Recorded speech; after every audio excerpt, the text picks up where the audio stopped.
정부 지원 사업 종류에 대해서 크게 5가지로 설명을 드릴 수가 있을 것 같습니다. 일단 가장 기업이 필요로 하는 분야겠죠. 자금입니다. 자금은 크게는 종류가 3가지로 분류가 가능할 것 같아요. 일단 첫 번째는 정책자금이라는 이제 유상자금이죠. 유상자금 중에 저리의 신용을, 기업의 신용을 담보로, 그게 미래가치냐 라고 한다면 기술금융이라는 파트가 있습니다. 그래서 이제 TCB라는 기업의 기술신용 등급을 바탕으로 미래가치를 담보로 우리 회사가 특허라든지 기술성이 뛰어나다 하면은 자금을 빌려주는 그런 제도가 있습니다. 그리고 현재 재무제표를 기반으로 해서 신용보증기금이나 이런 매출의 기반으로 기업의 현재 가치를 담보로 해서 또 기업의 신용을 대출해주는 이런 기관들이 기보나 신보, 그리고 중소벤처기업진흥공단 이런 것들이 있다는 거 인지를 해주셨으면 좋겠고, 은행 가면은 이런 자금들을 쉽게 받을 수가 없어요. 우리나라 중기부에서 주는 혜택들이라고 볼 수 있습니다. 그 다음에 두 번째는 무상자금이죠. 무상자금은 연구개발자금이 가장 대표적인 R&D 자금이 있어요. 이 R&D는 쉽게 할 수는 없습니다. 기술이 있는 기업, 아이템이 있어야 돼요. 단순히 아이디어가 아닌 기술이 구체화된 아이템이 있는 기업이라면 이 R&D 연구개발 자금을 창업 1, 2년 차부터 준비를 하는 그런 과정이 꼭 필요합니다.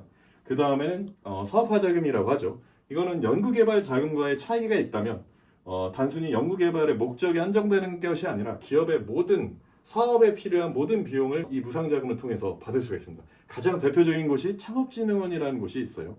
거기에서 창업 7년 이내의 기업들은 예비 창업 단계부터 예비 창업 패키지, 초기 창업 패키지, 창업 도약 패키지를 통해서 적게는 8천에서 많게는 2억 2천 정도까지 저희가 무상 사업화 자금을 받을 수 있습니다.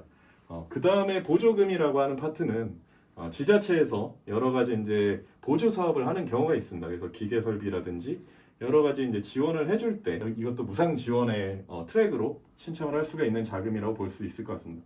그 다음에 바우처가 있죠. 바우처는 우리한테 실질적으로 자금을 내려주는 사업은 아닙니다. 무상의 서비스를 기업에게 제공을 해주는 겁니다. 그래서 예를 들면 마케팅이라든지 기술 지원 아니면은 컨설팅 분야에 이런 것들을 무상으로 지원을 받을 수 있다라는 의미에서 이 트랙에 제가 같이 끼워 넣었고요.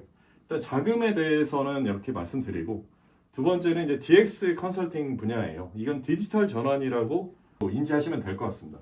그래서 가장 대표적인 게 제조업 같은 경우에는 스마트 공장, 그리고 소공인들 10인 미만의 사업장은 스마트 공방, 스마트 제조 혁신 추진 사업이라고 명칭이 좀 바뀌었긴 했지만 이런 것들이 다 DX 분야입니다. 그리고 디지털 전환, 탄소 중립 전환 지원 사업, 탄소 중립 바우처 이런 것들이 다 기업의 기존의 어떤 시스템에서 디지털 전환을 가는 과정에 관한 컨설팅과 사업화 분야입니다. 이런 것들을 했을 때 기업이 디지털화되는 어떤 장점도 있겠지만 2차 연계돼서 자금과도 연계되는 사업들이 굉장히 많이 있어서 이제는 이 분야에 관심을 또 가지셔야 됩니다.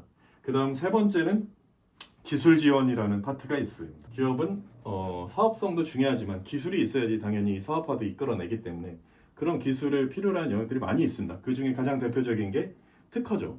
예, 기술 특허가 됐든 비즈니스 모델인 BM 특허가 됐든 우리 회사가 반드시 지켜야 될 권리가 있다라는 그 특허의 본질 외에도 자금을 받기 위한 내지는 기업의 홍보를 하기 위해서도 특허는 반드시 필요하고요. 그 특허가 우리가 아이템의 이제 설정이 돼서 그거를 상용화하기 위한 어떤 R&D 사업도 굉장히 많이 있습니다. 그래서 기술 지원을 해주는 이런 어떤 특허 기술 사업 파트라든지 시제품 제작, 그 다음 이제 스마트 서비스 같은 앱 개발이라든지 홈페이지 제작 이런 어떤 사업을 또 저희가 준비를 잘 해야 될 것 같고요. 저희 회사가 이런 부분에 대한 이제 수행기관 역할을 많이 담당을 하고 있습니다. 그래서 이 기술 지원도 기업에서는 준비를 해야 되는 파트입니다. 그다음 네 번째로 민간 투자 연계형이라고 저게 제가 적어놨는데요.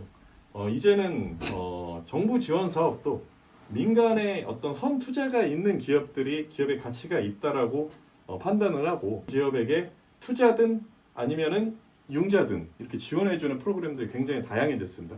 가장 대표적인 게 중기부의 그 팁스라는 과제가 있죠. 그래서 이 팁스는 초기 기업들에게 많은 어떤 니즈가 있는 사업이고요. 그 이제 립스라는 이제 소상공인시장진흥공단에서 진행하는 투자 연계형 융자 지원 사업도 또 있습니다.